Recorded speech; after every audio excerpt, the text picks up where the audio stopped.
저희가 계속적으로 지금 이제 그 돌봄 공동체에서 에베소서의 말씀 후반부를 가지고 이제 저희가 함께 말씀을 나누고 있습니다. 잠시 한번 여러분 생각을 해보십시오. 이제 성경의 말씀의 기초는 우리에게 우리의 삶 속에서 하나님께서 그리스도를 통하여 구원을 이루신 그 구원의 생명을 갖고 사는 자로서, 그 존재로서 진정한 신앙이 발휘되어야 할 장이 어디냐?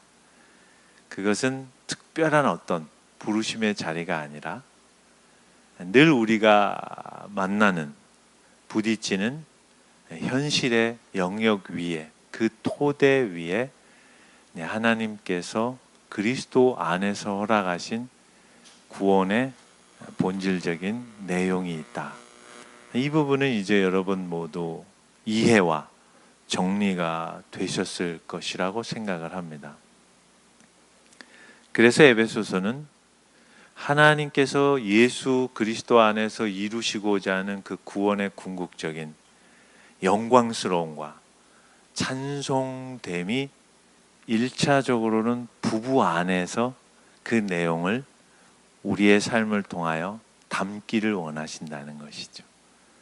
그리고 한 걸음 나아가서 가족 관계 안에, 특별히 자녀와 부모의 관계 안에서 하나님의 구원의 진정한 영광과 찬송을 구현해 내시기를 원하신다. 그 내용이 있죠.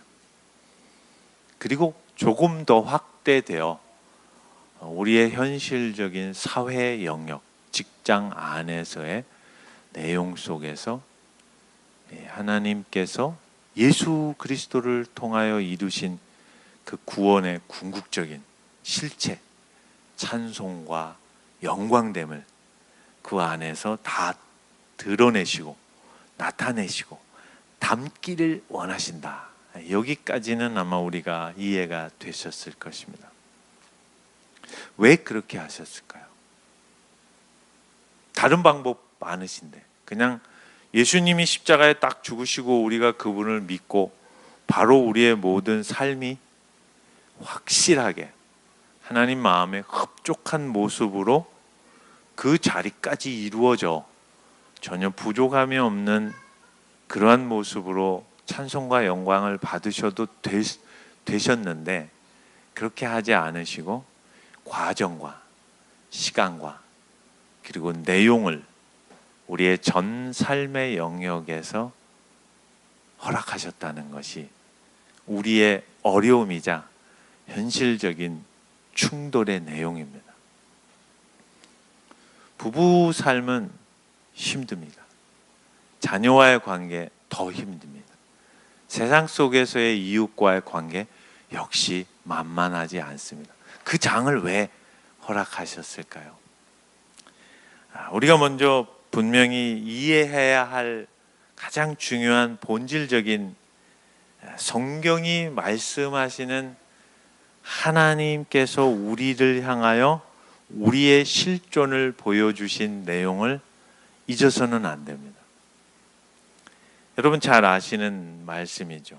로마서 3장 10절부터 16절, 18절까지 보면은 이런 말씀이 소개되고 있습니다. 기록된 바 의인은 없으니 단 한 명도 없습니다. 깨닫는 자도 없고 하나님을 찾는 사람도 없고 모두 다 한쪽으로 치우쳐서 무익하게 그리고 선을 행하는 자는 없고 단 한 사람도 없습니다. 사람들의 목구멍은 열린 무덤입니다. 그리고 그 혀는 속임을 베풀며 그 입술에는 독사의 독이 가득해 있고 그 입에는 저주와 악독이 가득하고 그 발은 피 흘리는데 빠르고 파멸과 고생이 그 길에 있어 평강의 길을 알지 못하고 살아갑니다. 예수 그리스도를 만나기 전에 인생의 실존적인 모습입니다. 이걸 잘 알아야 됩니다.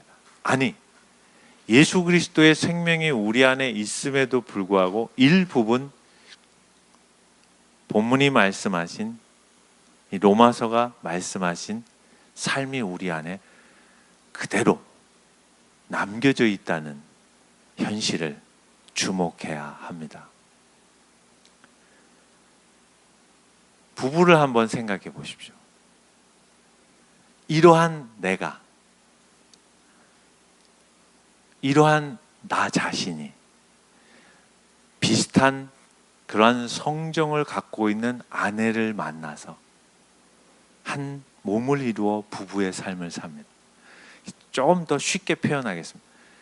극악한 죄인이 극악한 또 다른 죄인을 만나서 부부로 삽니다. 그렇게 이해하시면 쏙 들어갈 것입니다. 이게 현실입니다. 자녀를 볼까요?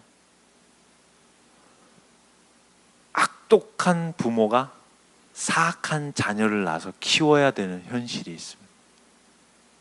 성경은 증인합니다. 이 세상에 의인은 한 명도 없다. 깨닫는 자도 없고 하나님을 찾는 자도 없고 다 한쪽에 치우쳐서 그들의 목구멍은 열린 무덤이요. 이 열린 무덤이 뭘 말합니까? 무덤을 파헤쳐보면 뭐만 존재합니까? 썩어 있는 거죠. 부패된 거. 우리의 성정이 그렇다는 것입니다. 그러니까 얼마나 고단합니까? 이걸 놓치셔서는 안 됩니다. 그러니까 성경이 말씀하시는 부부의 현실의 실존적인 모습을 과대 포장하시지 마십시오. 굉장히 위험한 발상입니다. 자녀와의 관계에 대하여 성경이 말씀하시고 계시는 기본 전제를 분명히 이해하지 못하면 평생 갈등과 원망과 시비밖에 없습니다. 좀 더 쉽게 표현하면 이렇게 이해될 수 있습니다. 우리는 서로가 쌍방간에 사랑을 할 수 없는 존재들이 사랑을 외쳐대며 한 부부로 만났다는 놀라운 신비로움이 있는 것입니다. 거기서 부딪혀 부대끼며 살아가는 것이죠.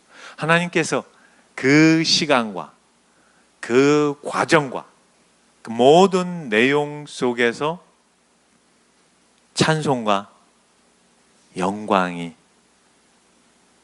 이루어질 수 있도록 하시겠다는 겁니다. 이것이 하나님의 생각과 우리의 근본적인 생각의 간격입니다. 아유, 우리 율리의 저 웃음소리 참으로 아름답고 복된 웃음소리. 마음껏 웃으세요, 율리. 괜찮으면 저기 루아룸이 사랑이 있는 데 가서 웃어주시면 훨씬 좋겠네요. 지금 보셨죠? 율리 한 친구의 모습만 보더라도 우리는 우리의 생각과 다른 친구의 생각이 이렇게 간격이 있듯이 한번 여러분의 부부 안에서의 삶을 한번 집중해 보십시오. 대부분 부딪히는 갈등의 내용들은 사소합니다. 굉장히 진부하기도 하죠. 그런 내용을 가지고 갈등의 원인이 된다는 것은 어떤 측면에서 보면 부끄러운 것인데 늘 우리는 그 현실 속에 삽니다. 단 1%의 상대방의 연약함과 허물과 부족함을 끌어안을 수 없는 나, 로마서 3장의 증언입니다. 너 그런 존재야. 우리에게 예수의 생명이 허락됐습니다. 하나님의 놀라운 구원의 은총으로. 근데 현실은 예수는 분명히 믿고 있고 그 신분은 확보되었는데 삶에서는 도저히 드러나지를 않는다는 거죠. 못 따라갑니다. 더 혼란스러운 건 예수 그리스도를 모르는 사람들은 그냥 본인들의 방식과 선택으로 살아가는데, 우리는 알고는 있는데 안 되는 그 내용 속에 놓여 있다는 것이죠. 거기서 신앙이 발휘돼야 합니다. 거기서. 그것이 오늘 이 에베소서 5장의 말씀입니다. 자녀와의 관계도 있습니다. 여러분, 한번 우리의 삶을 고민해 보십시오. 다 그렇지 않습니까? 지금 우리 공동체 가족들이 아이를 낳아서 키우고 있지만 경험이 있습니까? 아이를 낳아서 키워본 경험이 어디 있습니까? 그저 그냥 파편 조각을 지식 삼아서 사는 거죠. 남 사는 모습 등 너머로 보고 배운 내용 실천해 가는 거죠. 대부분 그렇습니다. 얼마나 위험천만한 일입니까? 소경이 소경을 인도하는 것과 사실 다르지 않습니다. 그런데 왜 하나님께서는 그런 위험천만한, 어떤 측면에서 보면 무모한 그러한 현실로 우리를 들이미셔서 그 안에서 예수 그리스도로 구원의 은혜 안에 있는 우리를 찬송과 영광으로 되도록 하시겠다는 그 하나님의 의지와 목적에 관심을 둬야 됩니다. 오늘 이 말씀이 세 번역인데, 자기 육신을 미워한 사람은 없습니다. 누구나 자기 육신을 먹여 살리고 돌보기를 그리스도께서 교회를 그렇게 하시듯이 합니다. 조금 더 분명한 이해를 돕기 위하여 이 개역 개정으로 한번 소개해 보겠습니다. 남편들아, 아내 사랑하기를 그리스도께서 교회를 사랑하시고 위하여 자신을 아버님 천천히 전화 받고 오십시오. 미국에서 전화 온 것 같습니다. 갑자기 멈춰졌습니다. 다시 진행하겠습니다. 이 내용을 개역 개정으로 그냥 제가 한 본문만 시간 관계상 말씀드리겠습니다. 누구든지 잘 들어보십시오. 누구든지 언제든지 자기의 육체를 미워하지 않고 오직 양육하여 보호하기를 그리스도께서 교회를 보호하고 양육하신 것처럼 해라. 그리스도께서 교회를 위하여 보호하시고 양육한 것처럼 아내를 위하여, 그리고 에베소서 6장 4절에 자녀를 위하여 그렇게 살아가십시오. 이것이 성경의 가르침입니다. 그리스도께서 교회를 위하여 보호하시고 양육하심의 가장 중요한 핵심적인 본질의 내용이 있습니다. 이걸 놓쳐버리면은 우리의 가족 안에 부모와 자녀, 이웃과의 관계, 우리가 매일 만나야 되는 그러한 일상의 범주 안에서 피상적으로 살아가게 됩니다. 로마서 3장에서 성경이 말씀으로 증언하고 있는 내용은 우리는 전부 누구라고 할 것 없이 모두가 부패한 존재라는 것입니다. 생명이 다 썩어서 부패한 존재라는 것입니다. 예수 그리스도의 십자가의 구속의 은혜로 우리가 예수의 생명이 들어왔습니다. 여기서부터 출발하는 겁니다. 그리스도께서 교회를 위하여 보호하고 양육하심의 가장 중요한 첫 번째의 본질의 내용은 예수의 생명이 들어가는 겁니다. 여러분, 썩은 내용은, 여러분 그 음식물 집에 이렇게 음식물 쓰레기 보시면 썩어버리면 제 아무리 선풍기를 틀어대고 거기에 에어컨을 뭐 하고 해도 통하지가 않습니다. 다 썩습니다. 생명이 없는 건 다 썩습니다. 부부의 관계에서 가장 중요한 선결되어져야 할 내용은 우리가 예수 그리스도의 생명을, 우리가 그리스도 안에 있는 진리와 생명과 은혜 안에 사는 자라면 예수의 생명을 나타내는 것입니다. 예수 그리스도의 삶을 보이는 것이죠. 그것이 성경은 사랑이라고 말합니다. 그냥 나의 감정이 복받쳐서 상대를 받아들이는 게 아니라 예수 그리스도의 사랑은 내 안에 과거에는 진노 아래 놓여 있고 하나님의 심판 아래 놓여 있었을 그때는 부패되어 있었지만 생명을 갖고 있는 자로서 나의 배우자를 향하여 눈을 뜨고 가슴을 열고 마음을 열어 먼저 생명을 가진 자로서의 삶을 드러내는 것이 그리스도께서 교회를 향하여 보호하고 양육하심의 첫 걸음입니다.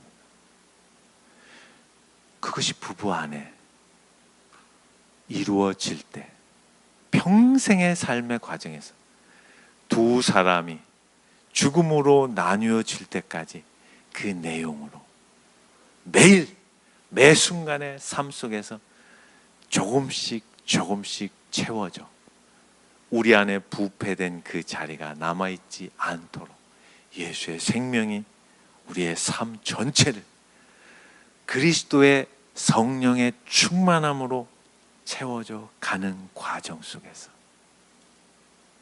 부부의 삶이 남편은 아내를 그리스도께서 교회를 위하여 내어주신 것처럼 아내는 머리 대신 그리스도를 위하여 몸된 교회가 순복하듯이 그리스도를 경외함으로 피차 복종하고 순복하고 용납하는 것입니다. 예수의 생명이 없는 이들은 불가능한 내용입니다. 살아내는 사람들은 말 그대로 기적이죠. 기적입니다.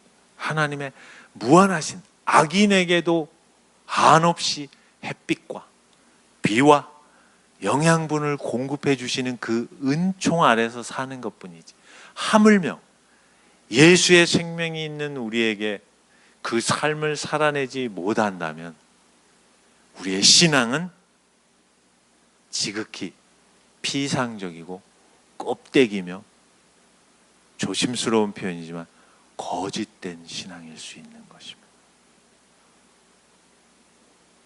무서운 말씀이시죠. 하나님께서 우리를 향하신 찬송과 영광의 됨의 그 자리로 인도해 가시겠다는 하나님의 의지이자 목적이십니다. 결코 포기하시지 않는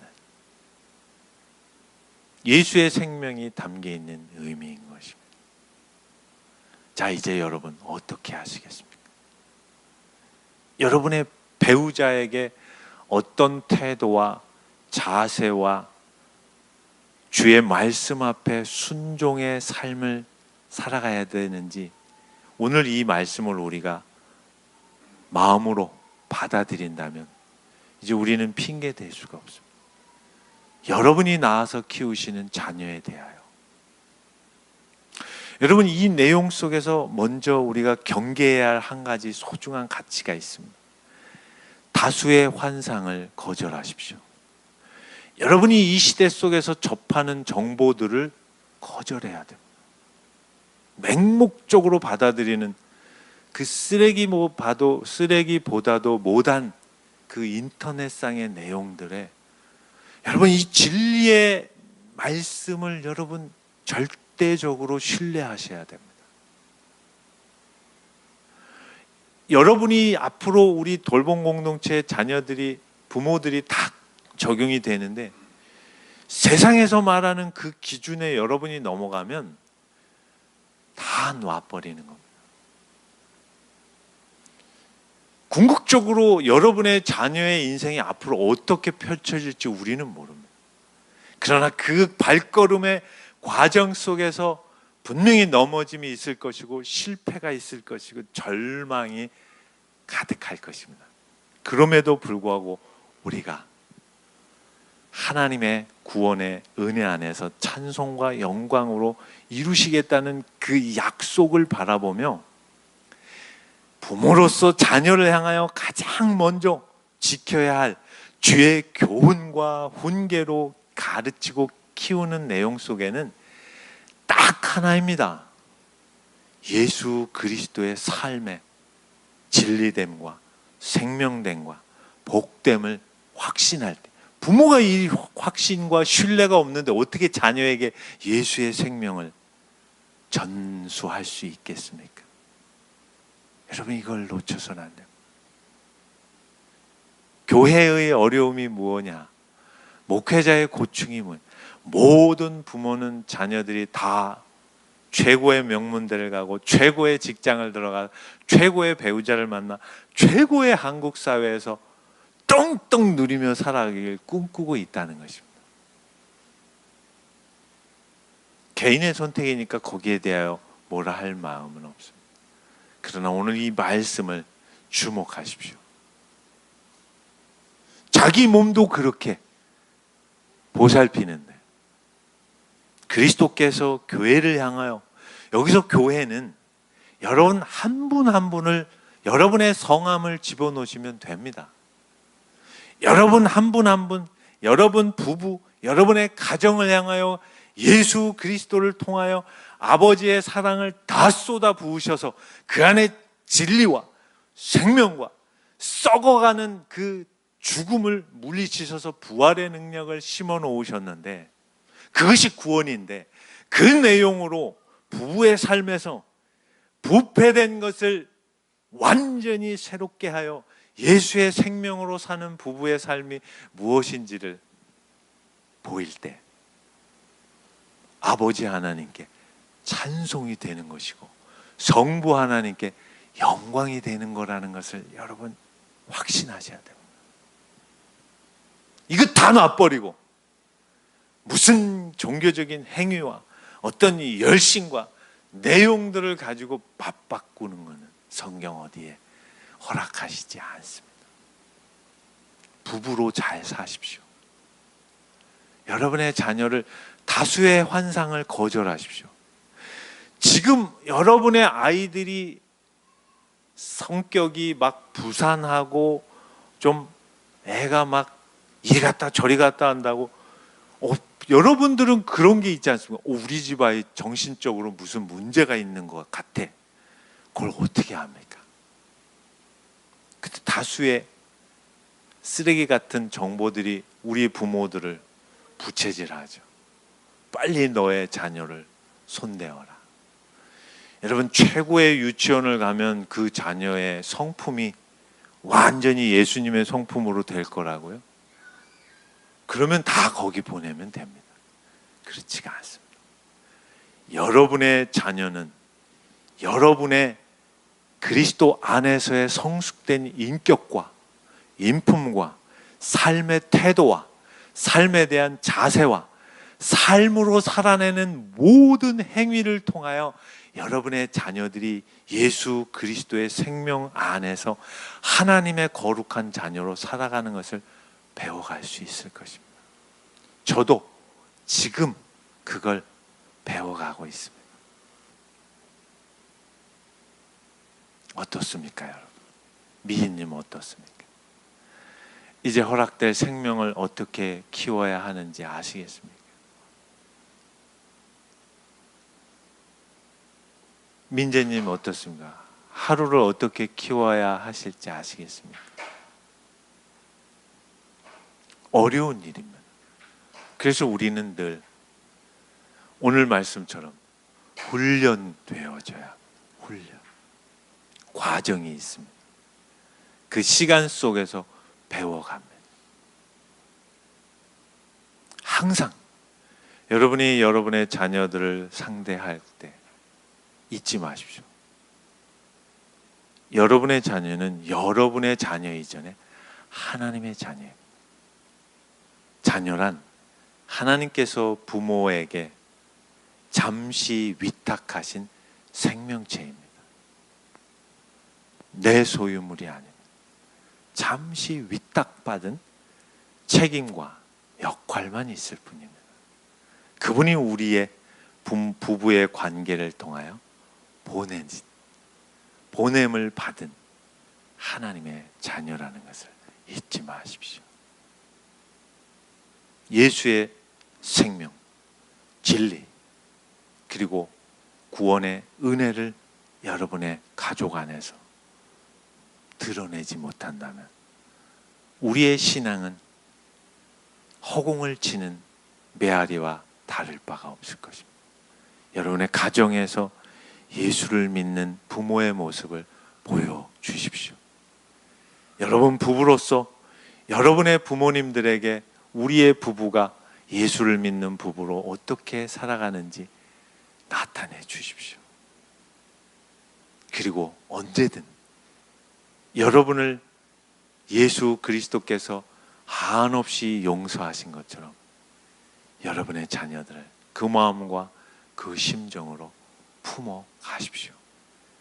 언젠가 그 자녀의 마음 가운데 예수의 생명이 씨앗을 터뜨려 뿌리를 내리고 줄기를 뽑고 그리고 성령의 열매를 맺고 살아갈 것입니다. 우리 함께 기도드리겠습니다.